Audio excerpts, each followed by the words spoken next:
Latest episode দেখুন একদম add free.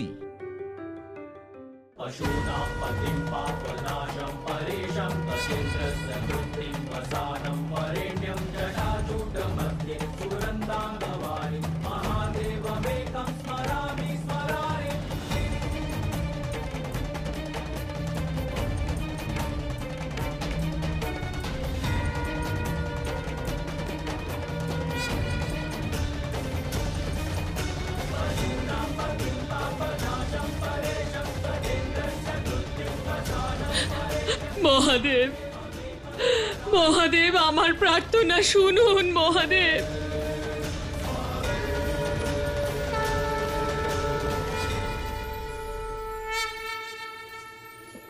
আমি ঠিক হয়ে গেছি, অবশেষে প্রভু কৃপা করেছেন। মা,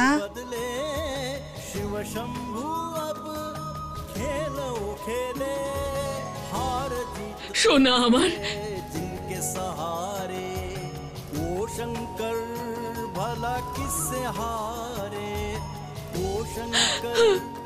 আপনি অসহায় মায়ের প্রার্থনা শুনেছেন প্রভু, আপনাকে অসংখ্য ধন্যবাদ প্রভু। হর হর মহাদেব, হর হর মহাদেব, হর হর মহাদেব, হর হর মহাদেব। প্রভু, প্রভু, প্রভু, প্রভু, প্রভু, প্রভু, আমার সন্তানের প্রাণ আপনি রক্ষা করেছেন প্রভু। পুরো কাশী নগরী এবার প্রাণ ফিরে পাবে প্রভু। প্রভু, আপনার মা কেমন আছেন? উনি কি স্বাভাবিক অবস্থায় ফিরে এসেছেন?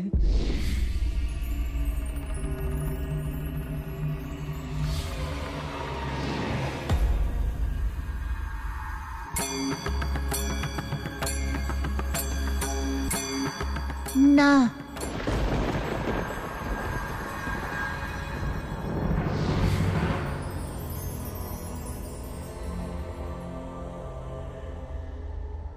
যক্ষের প্রণাম গ্রহণ করুন মহাদেব।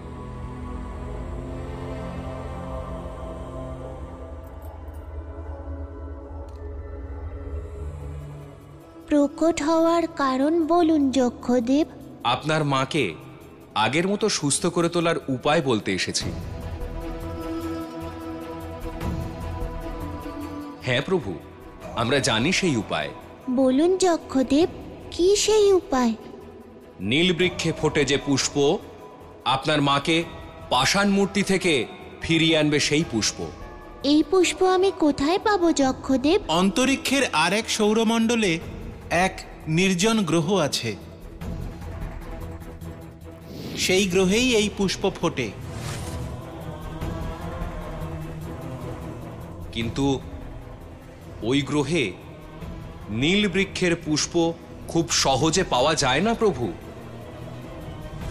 আর ওই গ্রহে বিশালাকার পশুদের সমান রাক্ষসেরা বসবাস করে।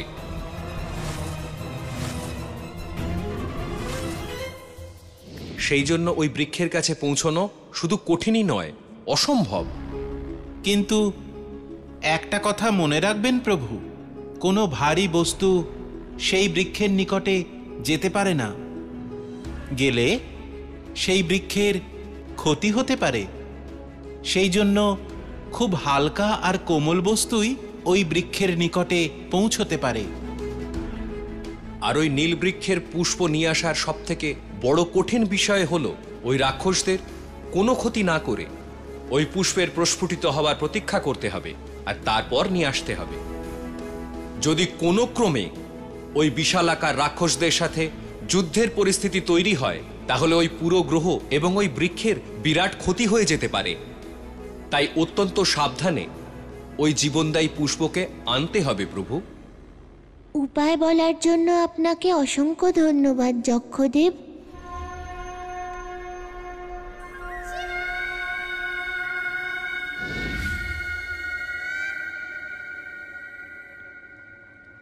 হঠাৎ এখান থেকে যাবার সিদ্ধান্ত, কিন্তু কেন?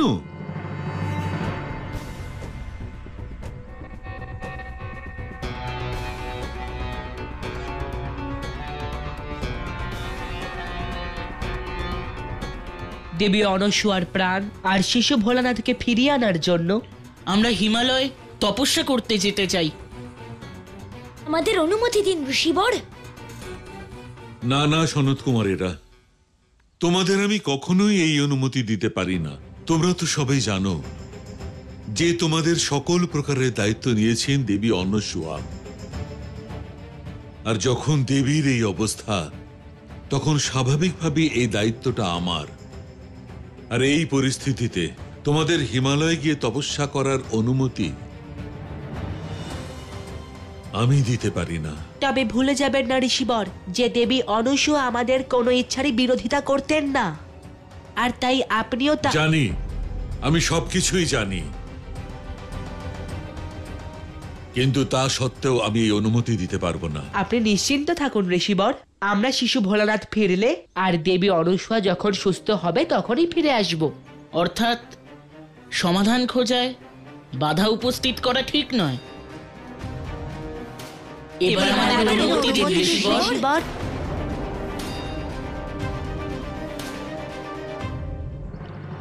হর হর মহাদেব, হর হর মহাদেব, হর হর মহাদেব, হর হর মহাদেব। আপনাকে আন্তরিকভাবে ধন্যবাদ। এবার আমায় অনুমতি দিন, আমার বিদায় নেওয়ার সময় এসে গেছে। আমার সৌভাগ্য যে জীবিত অবস্থায় আপনার দর্শন পেলাম মহাদেব। আপনি আমার জীবন ধন্য করলেন প্রভু, আপনি আমার জীবন সার্থক করলেন। হর হর মহাদেব, হর হর মহাদেব, হর হর মহাদেব, হর হর মহাদেব, হর হর মহাদেব। আপনারা কারা? প্রভু, আমরা কাশীবাসী, কৈলাসবাসী, মহাদেবের ভক্ত সবাই। আমরা যে মুহূর্তে শুনেছি আপনি শিশুরূপে কাশীতে এসেছেন, আমরা দৌড়ে এসেছি আপনার দর্শন করতে প্রভু। আপনাদের আসার উদ্দেশ্য কি? এক সংকটের সমাধান প্রভু। বলুন, সেই সংকটের সমাধান যদি আমার কাছে থাকে তাহলে অবশ্যই বলবো। প্রভু, এখান থেকে দূরে কাশীর সীমানার বাইরে এক শিবভক্ত বালককে এক রাক্ষসে বন্দী করে রেখেছে। ওই শিব ভক্ত বালককে ওই শিবদ্রোহী রাক্ষসী ভীষণ কষ্ট দিচ্ছে প্রভু। রাক্ষসী চায় যে ওই বালক যেন শিবের নাম জপ না করে, কিন্তু সেই ভক্ত নিজের ভক্তিতে ভীষণ অটল প্রভু। ওই নিঃস্বার্থ নিষ্পাপ বালককে রক্ষা করুন প্রভু। এ কেমন পরীক্ষার সম্মুখীন হলাম! একদিকে মা পাথরের মূর্তি হয়ে রয়েছে, আর অন্যদিকে এক ভক্তের আমার সাহায্যের প্রয়োজন। 4 সনত কুমারকে এই শিষ্যার প্রণাম। শিশু ত্রিদেবের ফিরে যাওয়ার যুক্তি আনার জন্য ধন্যবাদ। তারা এখন ফিরে যাবে না, এখন তাদের জায়গায় আমরা যাব। কোথায়? কৈলাস। কেন? কিসের জন্য? এক গোপন পরিকল্পনাকে বাস্তবিক রূপ দেওয়ার জন্যে। কি গোপন পরিকল্পনা শুনি? তোমাদের শিষ্যাকে বলবে না? এদিকে আসো।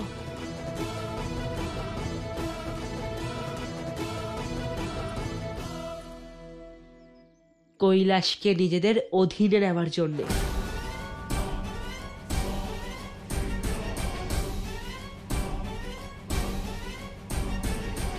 কি করলো এই মূর্খের দল? আমার সমস্ত পরিকল্পনায় জল ঢেলে দিল। ইচ্ছে তো করছে যেন এক্ষুনি, কিন্তু না, ভবিষ্যতে যারা কাজে আসবে তাদের কোনো ক্ষতি করতে নেই। কি ভাবছো? আমাদের পরিকল্পনাটা কেমন? অসাধারণ পরিকল্পনা, চমৎকার পরিকল্পনা। তোমাদের যখনই আমায় প্রয়োজন পড়বে আমাকে স্মরণ করো, আমি অবশ্যই সাহায্য করব।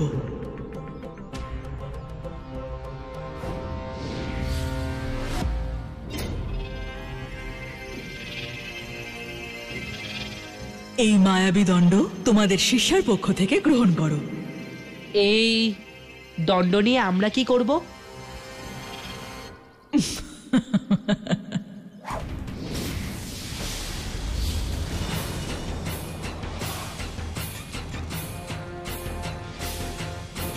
আর কি বিশেষত্ব আছে এই মায়াবী দণ্ডের? এর বিশেষত্ব হলো তোমরা নিজেদের ইচ্ছে মতো যে কাউকে বন্দি করতে পারো। তাহলে দিয়ে দাও। দিয়ে দাও।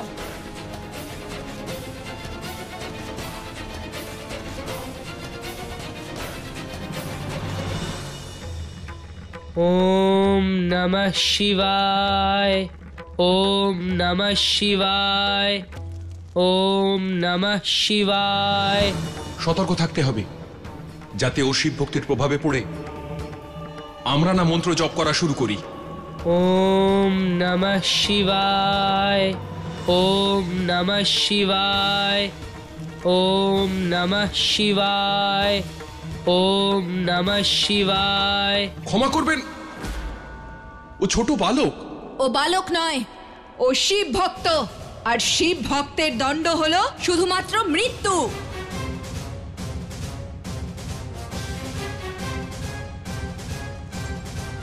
চোখ খোল পাপী বালক, তুই যত ইচ্ছে জপ কর না কেন, তোর শিব এখানে তোকে বাঁচাতে আসবে না।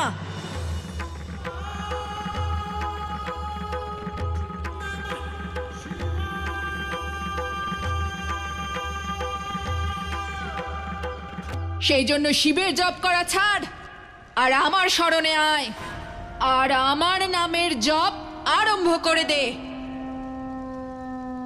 যিনি সৃষ্টিকর্তা, যিনি চর অচর জড় চেতনের অস্তিত্বের আধার, তিনিই তো স্বয়ম্ভু। তার প্রতি ঘৃণা কিসের? আপনি আমার কথা শুনুন, আপনিও ওনার শরণে চলে আসুন। আপনার মুক্তির দ্বার উনিই খুলে দেবে। আর একটাও কথা বলবি না মূর্খ বালক, অন্যথায় যে নগরীকে মহাদেবের নগরী বলা হয় সেই কাশীতে তোকে বাঁচানোর মতো একজনও থাকবে না। আমার শরণে আয়, আর তা না হলে আজকেই নিজের জীবনের শেষ দিন ভেবে নে। এটা তো আমার পরম সৌভাগ্য। আপনার হাতে আমার মৃত্যু হলে আমার শিব, আমার আরাধ্য দেবতাকে পেয়ে যাব। তুই আমার সহ্য শক্তির পরীক্ষা নিস না মূর্খ বালক। আপনার পরীক্ষা তো স্বয়ং মহাদেব নিচ্ছেন দেবী, যে কবে নিজের অসৎ পরিকল্পনা পরিত্যাগ করবেন। আপনার সাফল্য আমি প্রার্থনা করব দেবী। চুপ কর।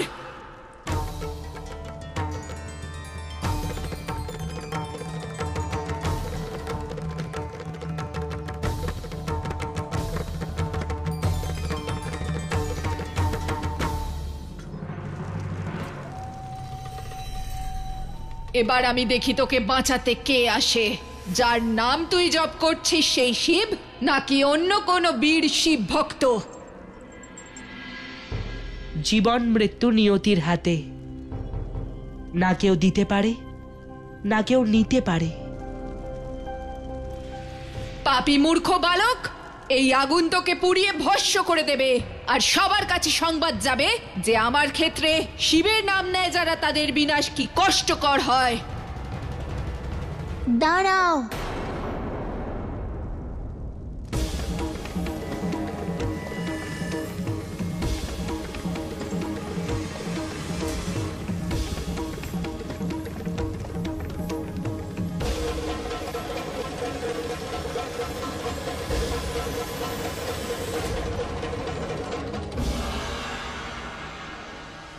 কাউকে কষ্ট দেওয়া অন্যায়, অধর্ম। ওকে ছেড়ে দাও তুমি। ও কোনো অনুচিত বা ধর্মের বিরুদ্ধে কাজ করেনি। যদি ওর প্রতি তোর এতটাই দয়া হয় তাহলে তুই আমার বন্দী হয়ে যা, আমি ওকে মুক্ত করে দেব। বল, শর্তে রাজি আছিস?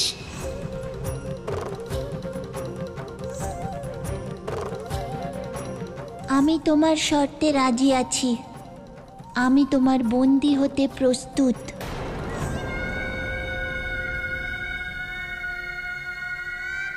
যা, আমি তোকে মুক্ত করলাম, ছেড়ে দাও ওকে।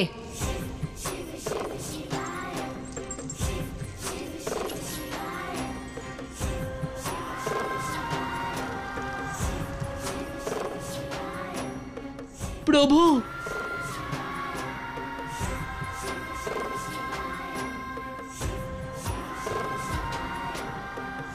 এখন তুমি আমাকে যেভাবে কষ্ট দিতে চাও দিতে পারো। প্রভু, দেব তো, অবশ্যই দেব। আয়, এই অগ্নিকুণ্ডে প্রবেশ কর।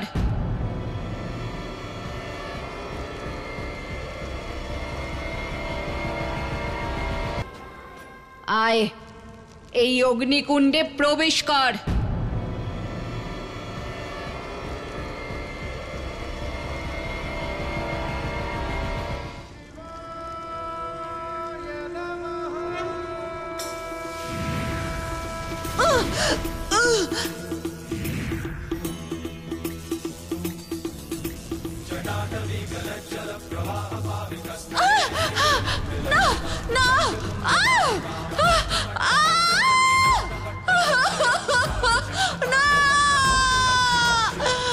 যে যেমন কর্ম করে তেমনই ফল পায়, এটাই প্রকৃতির নিয়ম।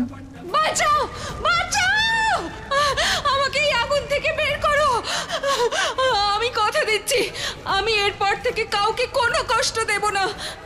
আমি কথা দিচ্ছি, আমি কাউকে বাধ্য করব না আমার পুজো করার জন্য। আমায় রক্ষা করুন মহাদেব, রক্ষা করুন।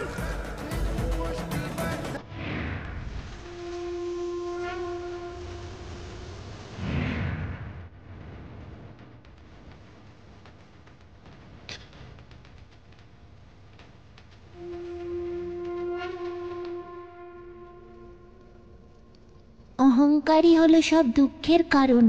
আমরা আমাদের অহংকারের বশে অন্যদের ভাবনাকে অনুভব করতে পারি না। যে দুঃখ আমরা অন্যদের দিয়ে থাকি, যখন সেই দুঃখ আর কষ্ট নিজেকে অনুভব করতে হয়, তখন বোঝা যায় যে অন্যদের দুঃখ দেওয়া কতটা কষ্টদায়ক। আমায় ক্ষমা করে দিন মহাদেব, আর কখনো কাউকে কষ্ট দেব না আমি। আর হিমালয়ে গিয়ে তপস্যা করে নিজের জীবন কাটাবো।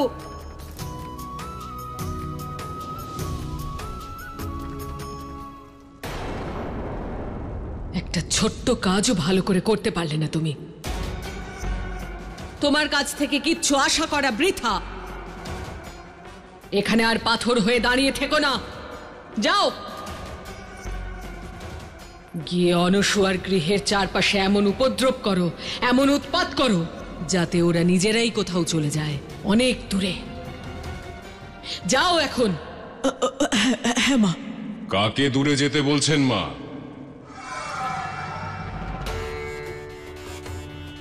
কাউকে না, কিন্তু তুমি এখানে। আমার কাজ সম্পূর্ণ হয়ে গেছে মা।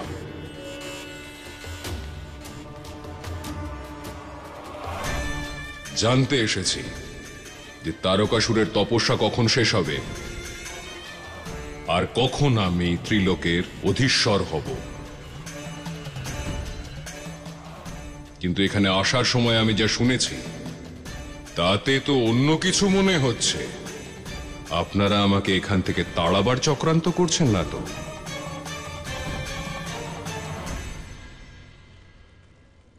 সন্দেহ ব্যক্তির বিনাশ ডেকে আনে ময়দানব। তাই আমাকে সন্দেহ করার সুযোগই দেবেন না।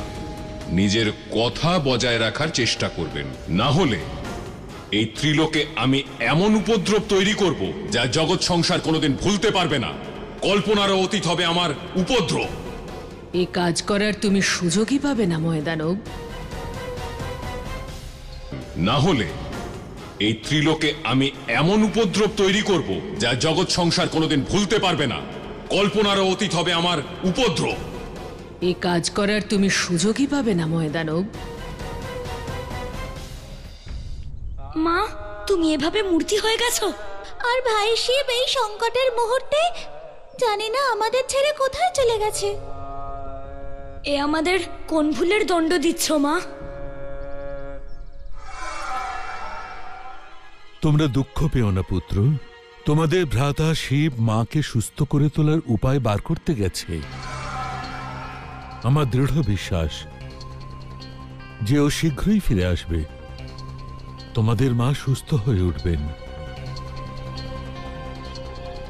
ওরাও জানে না যে শিশু ভোলানাথ কোথায় চলে গেছে। কি করব আমি এখন? মায়ের আদেশ যখন কিছু না কিছু একটা করতেই হবে, আর এখন ভালো সুযোগও আছে। আমার সবচেয়ে বড় বাধা শিশু ভোলানাথও নেই।